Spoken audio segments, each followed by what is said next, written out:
If you're facing fatal error, low-level fatal error, or exception, access violation in the 7 deadly sins origin on PC, here are some effective fixes you can try. Start by launching the game multiple times. This simple trick has worked for many players. If that doesn't help, restart your PC once and try again. You can also perform a power cycle by shutting down your computer, unplugging it, turning off your Wi-Fi router for a few seconds, then restarting everything. Next, launch the game directly from the installation folder. You can also run the game as administrator.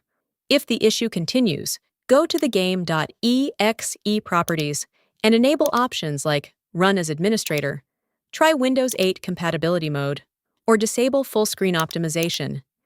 You can also adjust high DPI settings by setting scaling to application.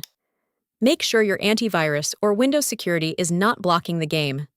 Add all game.exe files to the allowed list and allow them through the firewall. You should also reinstall Easy Anti-Cheat from the game folder and run it as administrator. You can also try running the game with DirectX launch options like -DX11 or -DX12 from Steam properties.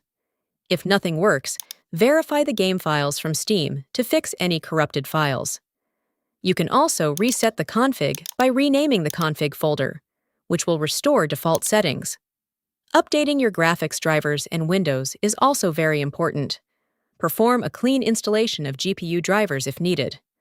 Finally, if the issue still persists, move the game on a different drive, preferably an SSD. These fixes should help resolve the fatal errors and get your game running smoothly. Thanks for watching.